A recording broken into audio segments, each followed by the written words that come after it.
Willkommen zu Frequent Traveler TV, heute wieder mit einer frisch gepressten Sendung für euch.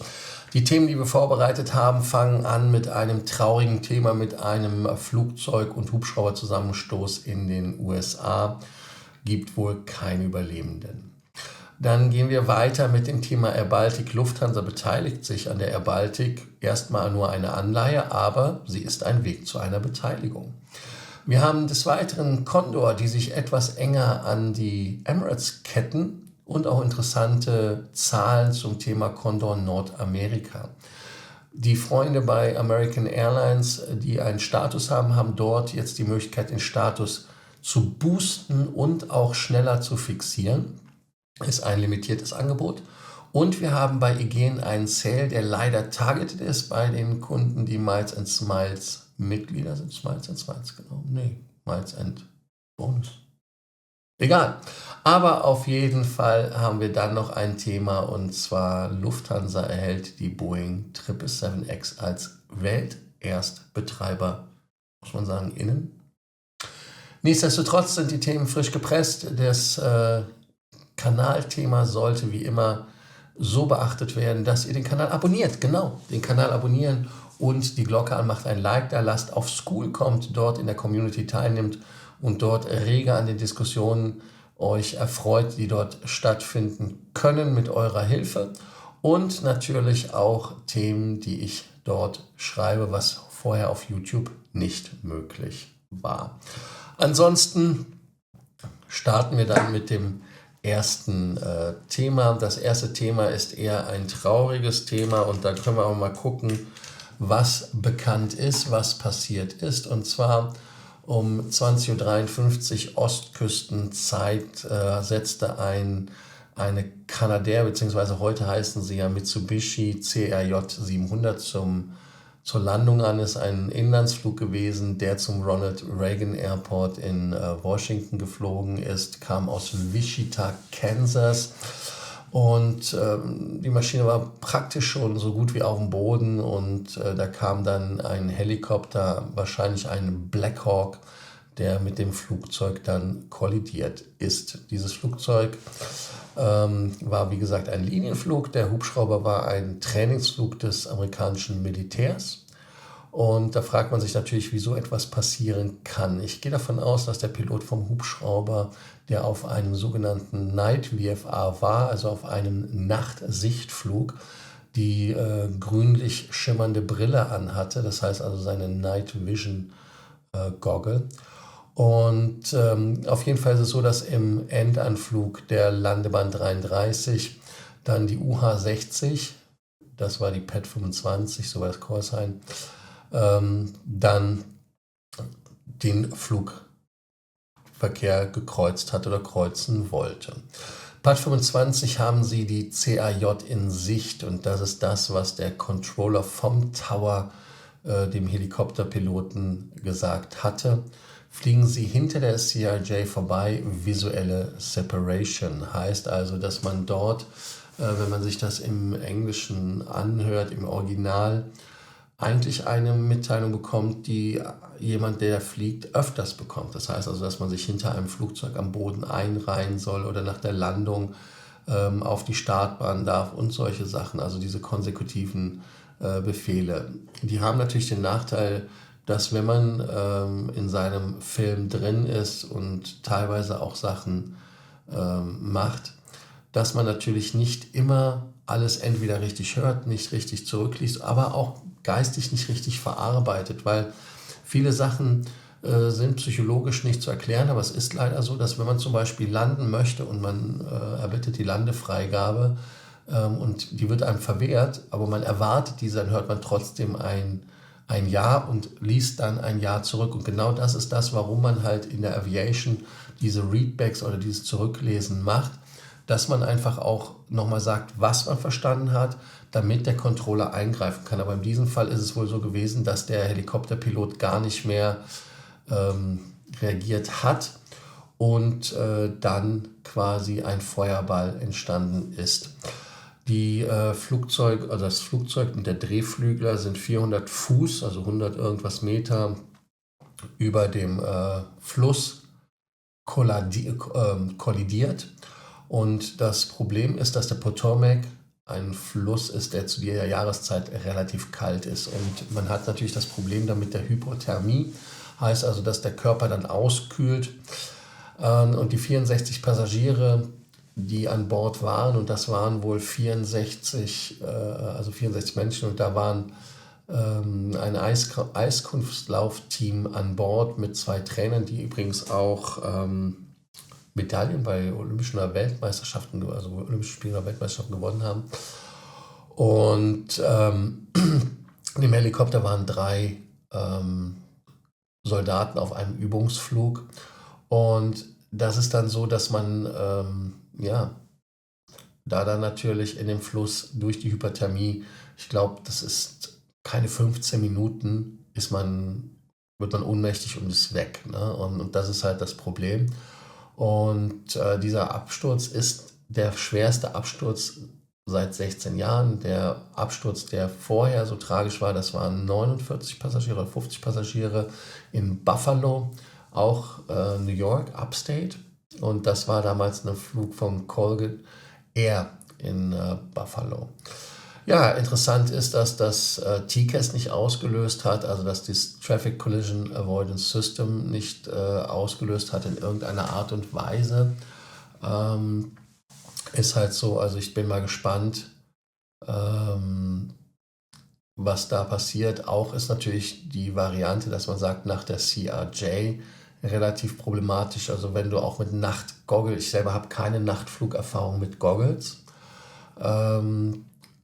muss ich sagen, also auf jeden Fall, dass man da dann nach einem Flugzeugtyp was macht. Also das ist schon schwierig. Also ich sage mal so, als Normalpilot kann das vielleicht aber tagsüber problemloser machen als nachts. Aber nachts da einfach zu sagen, ja, hinter der CRJ, also im Prinzip sind ja nachts alle Katzen grau und sowas. Also das ist schon ein Problem. Man kann natürlich jetzt auch darüber streiten, ob man im Nachtflug da unbedingt da fliegen muss, aber je nachdem, von wo die kommen, wohin die hinwollen, ist das halt Militär. Und bei uns war es halt bei der Bundeswehr auch so, wenn wir halt gesagt haben, German Air Force irgendwas, haben wir auch Directs bekommen und sind dann auch durch den Anflug gekachelt. Also insofern ist das alles natürlich schwierig, aber man sollte das halt nicht machen. Dann ist natürlich auch die Frage,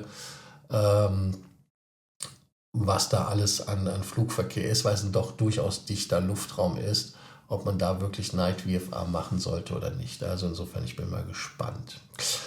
Ja, wenn man die Kommunikation sich anguckt, ist es halt so, dass das halt tragisch ist.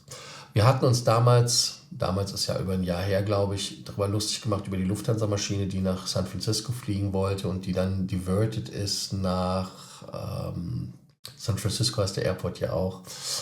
Auf jeden Fall auch diverted ist und der Controller sich da so ein bisschen mokiert hat und lustig darüber gemacht hat. Und die Lufthansa darf halt kein Night VFA machen, also keine Landung ohne Instrumenten. Und das hat natürlich Gründe wie sowas. Ne? Also ganz klar. Das nur noch mal als Hinweis, also vielleicht für den einen oder anderen, oder wenn ihr das Gefühl hattet, dass ich mich da lustig drüber gemacht hatte, damals bei der Lufthansa, die dann diverten musste und dann 2 Stunden später erst in San Francisco landen musste. Also ganz genau weiß die Story auch nicht mehr so 100%, aber so war sie ja ungefähr. Da muss man dann ehrlicherweise sagen, dass diese Night VFA-Geschichte im kontrollierten Bravo-Luftraum natürlich ein Problem ist. Ja, schauen wir mal, was der Grund sein wird, außer Kommunikation. Und die NTSB, also National Transport Safety Board, hat ein Go-Team geschickt. Das wird angeguckt und ich bin mal gespannt, was da rauskommt. Aber ist halt immer tragisch, wenn solche Unglücke passieren. Ein harter Cut zu einem Thema, und zwar ist das Thema, was wir jetzt haben, Lufthansa und Air Baltic. Und ich hatte da irgendwie auch schon fast den Glauben dran verloren und hatte auch irgendwann mal, glaube ich, im privaten Gespräch, oder vielleicht auch auf dem Kanal hier gesagt, mit Air Baltic, das wird vielleicht nichts. Aber es ist wohl was geworden. Die Lufthansa hat für 14 Millionen Euro Anleihen bei der Air Baltic gezeichnet. Das sind dann, wenn sie in Aktien umgewandelt werden, nach der IPO 10% Anteil. Und natürlich ist Air Baltic der Wetlease-Partner der Lufthansa, der bevorzugte Wetlease-Partner. Und mit dieser Anleihe und dann der Beteiligung hat man natürlich direkteren und besseren Zugriff. Und Carsten Spohr und Martin Gauss treffen sich ja auch regelmäßig auf A4E, also Airlines for Europe und anderen Sachen und haben da ein gutes Verhältnis. Zumal Martin Gauss ist ja Deutsch, ist ja ehemaliger Pilot, wie Carsten Spohr ja auch, wobei Martin Gauss aktiv auch fliegt. Und jetzt ist es so, die Lufthansa Group hat eine Vereinbarung über den Erwerb von Wandelaktien unterzeichnet, die einen Anteil von 10% an der lettischen Fluggesellschaft Air Baltic entspricht. Der Transaktionspreis sind 14 Millionen Euro und die Lufthansa bekommt auch noch einen Sitz im Aufsichtsrat. Ja, der volle Vollzug der Transaktion, der sollte dann im nächsten Quartal kommen, diesen Jahres, und da wird dann auch nochmal geguckt, was da kartellrechtlich los ist. Die Höhe der Beteiligung wird natürlich auch durch den potenziellen Börsengang von Air Baltic bestimmt, wobei der Anteil der Lufthansa mindestens 5% ist, also wenn die Aktie auf einmal so steigt. Interessant ist auch, dass man natürlich da dem Staat die 98% Beteiligung dann abnimmt, weil die mit der IPO, die wollen ja die loswerden. Air Baltic von der Gesundung her haben da auch einige Challenges, wenn es finanziell ist, aber Martin Gauss sagte bei Bloomberg in einem Interview, unser Auftragsbuch können wir unsere Größe in den nächsten 5 Jahren verdoppeln und das wird die erste Airline-IPO in Europa seit Wizz Air vor 10 Jahren. Also Air Baltic hat da Großes vor. Heißt aber im Moment noch gar nichts. Die Lufthansa war ja auch mal an JetBlue interessiert und investiert und das muss nichts heißen. Aber da könnt ihr natürlich dann die Frage des Tages beantworten. Was macht ihr aus der Lufthansa-Beteiligung bei Air Baltic? Ist das etwas, wo man einen Einstieg vorbereitet, um alles zu übernehmen, oder ist es einfach nur, dass man sagt, okay, wir halten den Fuß in der Tür und schauen, wo wir damit hinkommen? Also hier von euch nochmal einfach eine Einschätzung als Armchair CEO und als Professionals, wenn es um das Thema geht. Wir bewerten Fluggesellschaften und ihre CEOs mit ihren Entscheidungen. Eine Entscheidung von Peter Gerber, die finde ich auch sehr spannend, und die ist es, sich mehr an die Freunde von Emirates zu ketten. Und wir haben ja bei Emirates schon eine Beteiligung in Form von Codeshare und so weiter gefunden. Und es ist jetzt so, dass man natürlich mit dem Intercontinent da jetzt die Zubringerflüge zurückfahren möchte und sich mehr in dem Langstreckennetz mit der Emirates verknüpfen möchte. Das hat man ja schon anfangs gemacht. Und über das Drehkreuz Dubai baut man dann das Flugangebot um neue Ziele in Südostasien aus. Und gerade die Nordamerika-Linien haben ja das Problem, dass man bei der Lufthansa eine gewisse Abhängigkeit hat über die Zubringer. Und man hat jetzt noch 80% unserer Langstrecken auf Nordamerika geplant. Und das war das, was man im Januar gesagt hatte bei Medienvertretern. Aber man reduziert den Anteil von 80 auf 65% Nordamerika. Und es wird neue Ziele geben wie Johannesburg, Bangkok, Panama-Stadt und natürlich auch Las Vegas. Aber die kommen mit weniger Zubringung aus. Und die haben weniger das Problem vom Klumpenrisiko, wie er das so schön nennt, in Nordamerika. Panama-Stadt wird durch eine Partnerschaft mit der Copa Airlines natürlich 40 weitere Ziele in Lateinamerika und in der Karibik. Und weiter geht es natürlich auch, dass man dort Anschlüsse nach Costa Rica, Peru, Ecuador, Chile und Argentinien hat. Dann geht es weiter mit Air Berlin ab Berlin nach Dubai. Vielleicht ist das ja ein Wunschvater des Gedanken, dass Air Berlin wiederkommt.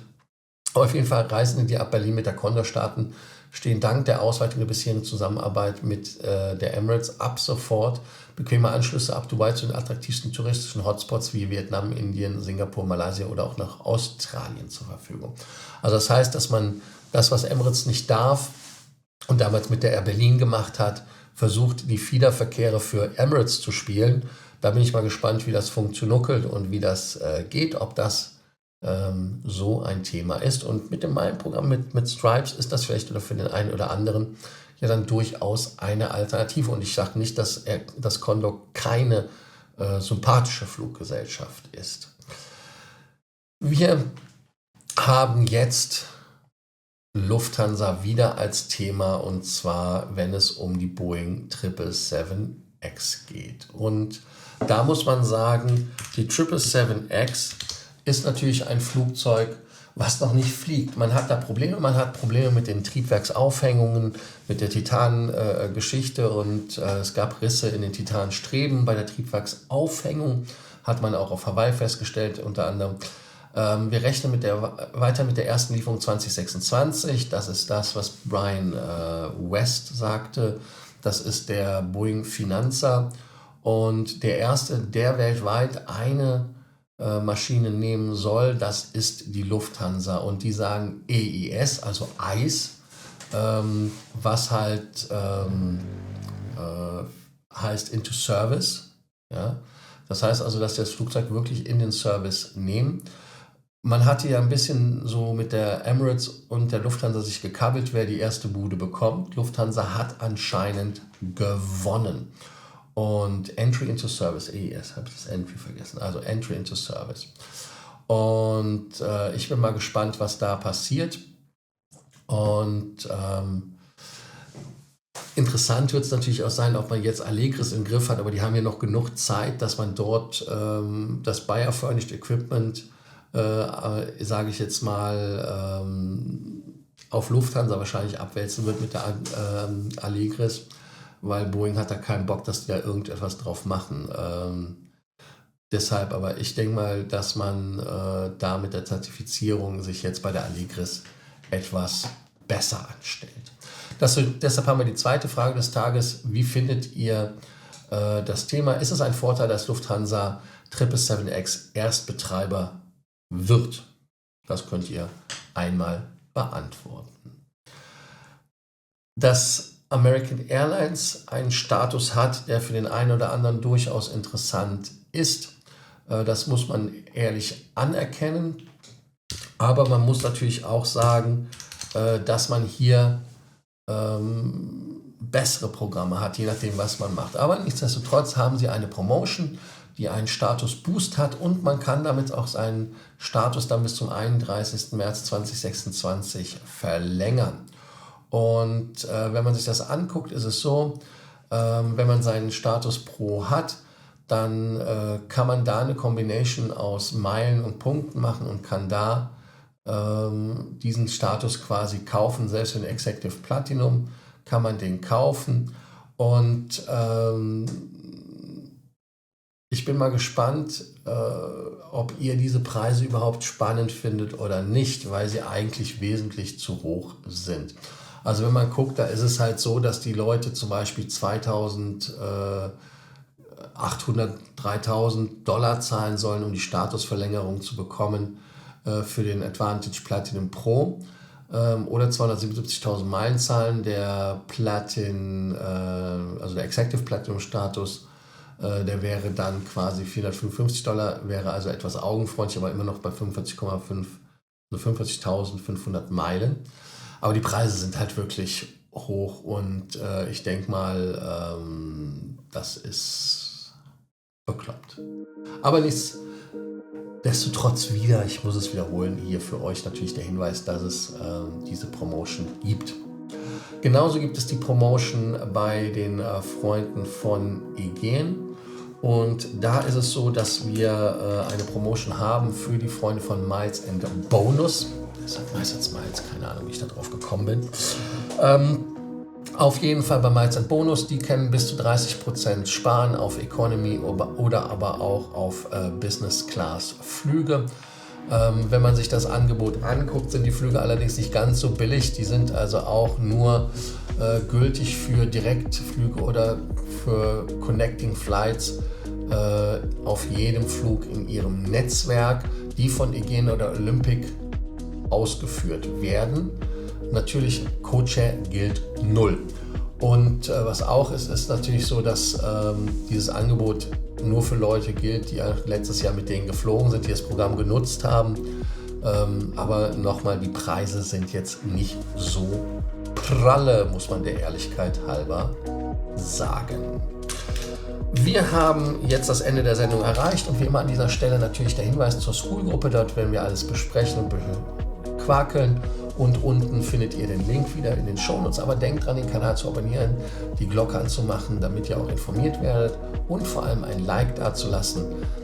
Und ich sage einfach mal danke, dass ihr heute wieder dabei wart. Und nochmals danke, dass wir über 100.000 sind. Ich kann es echt nicht fassen, dass sich das Ganze auf einmal so positiv und schnell entwickelt hat.